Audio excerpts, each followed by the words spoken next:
Si vous aimez le commentaire du jour, vous allez adorer notre service et notre cours à bois. Venez nous visiter chez Distribution Matériaux Lavoie. Distributionlavoie.ca. Que l'Outaouais se lève. Votre source d'information. Société avec Frédéric Bérard. Il y en a un abonné au numéro qu'on a composé. Il s'agit de Frédéric Bérard qui est avec nous. Bonjour Frédéric. Écoute, c'est sûr que tu m'appelles 671 fois, puis je réponds pas. Le message est clair. Ouais, mais je vais surtout être inquiet. Oui, en plus. Parce que ça serait pas ton genre de pas répondre après autant de tentatives. Pas quand c'est vous autres, en tout cas. Hey, ce matin, Frédéric, on va parler du futur de la coalition Avenir Québec. Ben, est-ce qu'il y en a un futur? Ben, écoute, c'est la grosse question, là, actuellement. Je sais pas si Manick m'entend. Moi, j'ai un retour de son dans mon téléphone. On va tenter de régler ça, le petit retour de son. Oui, mais... c'est parfait. OK, non, vas-y. Non, encore là. En tout cas, c'est pas grave. Écoute, tout le monde a l'air unanime, ou à peu près. Genre, oui, la taxe est finie. Je suis pas si certain de ça, moi. Puis on s'entend, là, je pense pas qu'ils vont former le prochain gouvernement. Faut pas exagérer. Mais à la question, est-ce que la CAQ peut remonter la pente? La CAQ était 17% au moment où on se parle. La pente n'est pas si grosse. Les gens mettent beaucoup l'accent sur les projections de sièges, puis qu'ils disent pour être rayé de la carte. Mais tu sais, t'es pas à 2%, t'es pas dans les bas-fonds. T'as un Québécois sur 5 qui est prêt à voter pour toi quand même. Oui, puis là, moi, je le dis en tout respect, mais après tout ce qui s'est passé, tout ce qui se passe actuellement, c'est vraiment encore, justement, 1 sur 5. C'est qui ce 1-là? Je veux dire... Qui sont ces caquistes purs et durs? Si tu es encore là aujourd'hui, on va t'appeler un pur et dur caquiste. T'es là pour vrai. Là. Mais il faut dire qu'au Québec, on a un système de bipartisme et qui a évolué de manière assez claire. Et quand il y avait un parti qui émergeait, souvent, ça se faisait avec la disparition d'un autre. Alors, au début de la Confédération, on avait les libéraux, les rouges d'un bord, et les conservateurs, les bleus de l'autre. Les conservateurs sont morts, ont été remplacés par l'Union nationale. Après ça, le PQ est arrivé, ça a tué l'Union nationale éventuellement. Et là, on pensait qu'avec le mouvement ADKIS qui s'est transformé en CAQIS, que ça allait créer un nouveau cycle. Mais la CAQ a raté son coup. Ils n'ont pas réussi à tuer le PQ. Exact. Puis ça, c'était, tu t'en souviens, c'était la volonté la plus, comment je dirais, la plus primordiale de François Legault. Hein? On va finir le PQ. Ça n'a pas fonctionné. Puis on se souvient comment le PQ a survécu. Hein? Saint-Pierre Plamondon, dans sa circonscription, il est passé tout juste parce que la candidate de Québec solidaire a volé le pamphlet. Ben oui. Pour une histoire de vol de dépliant, le PQ pourrait former le prochain gouvernement. C'est fou. Écoute, c'est incroyable. Là. Puis, je veux dire, la politique, c'est ça aussi, ça fait partie des hasards. Je veux pas discréditer la campagne à l'époque de Saint-Pierre Plamondon, mais dans les sondages, il était 2 ou 3e à ce moment-là. C'était à peu près clair qu'il ne passait pas, mais bref. Donc, ça pour venir à la CAQ aujourd'hui, moi, tu vois, ça a été pour moi... Puis c'est encore pour moi, puis là, ça a l'air contradictoire, antipodique avec ce que je disais, mais pour moi, la CAQ, ça a été le pire, et c'est encore, le pire gouvernement de l'histoire du Québec depuis Maurice Duplessis. OK. Il fallait que tu précises depuis Maurice Duplessis. Ouais. Non, mais attends, je ne remonterai pas à Tachereau quand même, je suis pas effronté. mais, écoute ça, il y en a qui vont m'écoute, que c'est ça. Le gouvernement Couillard, moi, je suis à gauche, évidemment. J'aimais pas le gouvernement Couillard, mais il n'a pas juste fait de la scrap. Il a laissé, par exemple, un surplus assez considérable que la CAQ a fini par scraper en claquant des doigts. Mais recule après ça, bon, Charest, tu peux avoir un paquet d'objections sur Charest. Moi, j'étais vraiment pas un fan.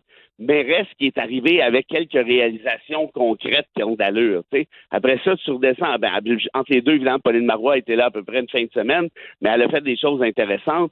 Puis remonte tant que tu veux. Landry. Bourassa 1.0, Bourassa 2.0. Oui, je veux dire, après ça, Lévesque, évidemment. Puis bon, Jean-Jacques Bertrand n'a pas été là longtemps, mais quand même. Après ça, tu as Jean Lesage, Daniel Johnson, Jean Lesage. Paul Sauvé. Bon, bref, tout ça pour te dire, l'héritage de la CAQ, ça va être quoi? Ça va être des communications. On fait des spins, puis on spin tant que tu veux, puis c'est ça qui est important. Puis ils commandent des sondages, c'est ça que le monde veut, on va leur donner. Fait que tu arrives à un moment donné où les gens disent, écoute, ils nous prennent pour des épais parce qu'au final, le bilan, il est catastrophique. Soyons honnêtes. Écoute, ils ont acheté la dernière élection à grand coup de chèque, là. Ça a coûté pas loin de 12 milliards, cette affaire de folie, cette espèce de folie-là. Puis il y a des régimes dans le monde, Carl, qui interdisent ce que la CAQ a fait, c'est-à-dire acheter une élection en donnant des chèques au monde. Votez pour moi. Regarde, Doug Ford l'a fait, Trudeau l'a fait, ils l'ont tout fait, là. Absolument. Puis ça, c'est abject. Honnêtement, c'est abject, c'est de dilapider des fonds publics. Bref. Avec aucun retour sur l'investissement, on s'entend? Aucun retour sur l'investissement. Non, mais regarde le déficit qu'on a actuellement, c'est 14 milliards. Pas compliqué, là, c'est quasiment une scène dans pièce. Bref, là, il y en a qui se disent, mais là, il est en train de, ça fait 10 minutes qu'il plante la CAQ, puis en même temps, il nous dit qu'elle va remonter. Mon point, c'est le suivant, c'est que, je pense pas que tu puisses aller bien plus bas. 2, ton 17 très clairement, il est solide. Et troisièmement, c'est qui les adversaires les plus probables de la CAQ? Il y a le Parti conservateur à certains endroits, par exemple dans la région de Québec. Ça, c'est sûr, mais je suis pas convaincu, moi, on l'a vu notamment dans le Tabasca, que les Québécois sont prêts à donner les clés du char à Duhem. Je suis d'accord avec toi, sauf qu'ils prennent assez de votes caquistes pour que PSPP ou peut-être même Pablo prennent les clés du char. Ouais, mais attends, regarde ça. Les deux autres adversaires, c'est là que je vais dire. Les libéraux, chez les francophones, les libéraux vont ramasser Montréal, Laval, ça c'est à peu près sûr. De toute façon, Montréal, c'est à la rue, absolument. Mais les francophones, notamment en région, puis dans la couronne nord, puis sur la couronne sud, est-ce que les francophones sont prêts à faire confiance aux libéraux là? Ils sont pas rendus là. Écoute, ils sont à 7-8 dans les sondages chez francophones. Il en manque pas mal. C'est pitoyable. Et c'est pour ça que moi, je souhaitais, enfin, pour eux, que le Parti libéral sorte de Montréal avec leur prochain chef. Parce qu'il y a un problème régional, il y a un problème francophone, et je suis pas sûr que Pablo Rodriguez, c'est la réponse à cette énigme-là. Là, Pablo, je pense qu'il va falloir, s'il veut que son parti craque un peu, qu'il prenne position, qu'il soit plus clair, puis qu'il arrête d'avoir peur de faire de la peine à un puis à l'autre. Parce que là, il dit rien. Regarde la pub sur le PQ, là, ils ont mélangé immigration et demandeurs d'asile. Tu sais, Rodriguez, c'est un réfugié politique, là. Ses parents étaient victimes d'attentats politiques en Argentine. Tu sais, ça aurait été une occasion de dire, j'en suis un réfugié politique. Regardez comme je me suis intégré, en tout cas, bref, blablabla. L'autre truc que j'allais dire, par rapport au PQ, qui est l'adversaire caquiste numéro 1, les votes caquistes que la CAQ a perdus sont allés principalement vers le PQ. Or, là, ça va bien, parce que les gens se disent, Plamondon, OK, je suis pas toujours d'accord, mais il y a de l'allure. Tu sais, c'est une solution de rechange absolument adéquate pour la CAQ. Sauf que là, il y a la promesse du référendum. C'est facile de dire dans un sondage aujourd'hui, oui, moi, je voterais PQ. Mais regarde les résultats du sondage en question. Il y a 27 des électeurs péquistes qui veulent rien savoir de la souveraineté puis d'un référendum. Fait que si Plamondon tient sa promesse d'aller de l'avant, je suis pas si sûr que ça, moi, que 2 semaines, une semaine, une journée avant d'aller mais avant d'aller cocher dans l'isoloir, l'électeur ne réfléchira pas à la question du référendum. Et ça fait en sorte de quoi? Est-ce que je suis pas mieux de rester avec la CAQ? Regarde l'exemple des libéraux fédéraux. Tout le monde disait, on t'est écœuré raide de Trudeau, puis il était écœuré sur un moyen temps. Écoute, c'est son caucus l'a mis dehors, au final. Qu'est-ce qui est arrivé? Il arrive avec Mark Carney, pif paf, on va leur donner une autre chance, un 4e mandat de suite. Ouais. Alors ça, c'est une autre variable. Mais ça, c'est pas garanti, ça. Parce que, je veux dire, premièrement, il est où le Mark Carney caquiste? Bon, il y en a plusieurs qui parlent de Mario Dumont. Oui, on en parle peut-être. Et j'ai su, écoute bien ça, de source, c'est quand même pas mal sûr, en tout cas, j'ai aucun doute sur ma source, que François Legault lui-même se serait assis avec Dumont pour y offrir de prendre sa place. Mais Mario Dumont, qui lui, publiquement, a dit non, ça m'intéresse pas, je suis une vedette de la télé maintenant, j'ai pas le goût de retourner en politique.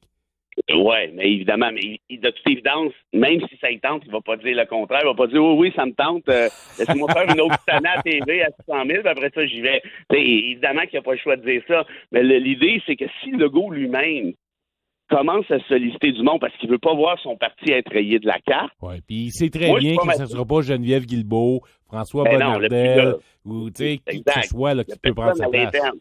Il n'y a personne à l'interne. Puis oublie pas ça.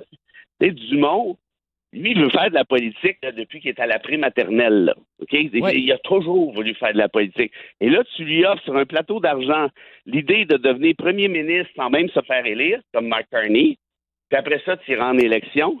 Dumont cracherait là-dessus. Moi, j'ai de la misère à croire ça. Écoute, c'est pas impossible et ça changerait la donne complètement. Tu as tout à fait raison. Tu as tout à fait raison. Est-ce que les Québécois sont assez impressionnés toujours par Mario Dumont? Est-ce qu'on son aura est suffisant pour redresser la barque comme Mark Carney l'a fait? Peut-être.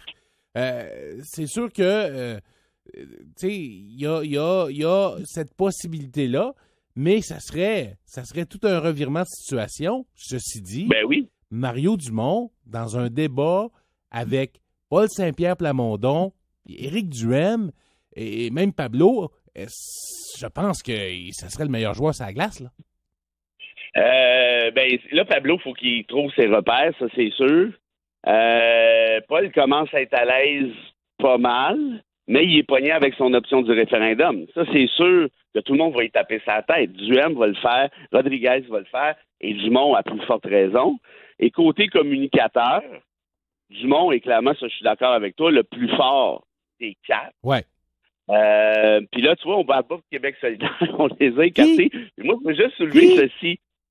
Oublions pas ça, OK? C'est important. La politique, ça va tellement vite. Là, 2-3 ans, le PQ était enterré, on avait signé le post-mortem, on s'en allait au funérailles manger sandwich pas de croûte. C'était fini. Là, gardons, t'as 35% des sondages, ça va être le prochain gouvernement. Et l'humeur d'un électorat. Pierre Poilievre a été premier dans les sondages pendant 2 ans et demi. C'est réglé, là. On lui redonnait les clés du char. Puis pataf, il s'est pété à la gueule à la dernière minute. On dit qu'en politique, tu sais comme moi, une éternité, 6 mois, c'est une éternité. Oui, 13 mois, là, c'est 2 éternités des poussières. Et l'éternité pourrait arriver vite, effectivement. On doit se laisser là-dessus, Frédéric Bérard. Merci beaucoup d'avoir été avec nous. Bonne fin de semaine. Tu me permettras de te dire que Woody Allen disait que l'éternité, c'est long, surtout vers la fin. Salut! Salut! Bye! On s'arrête pour une pause. Au retour, on parle avec Marc Brière, le président national du syndicat des employés de l'impôt.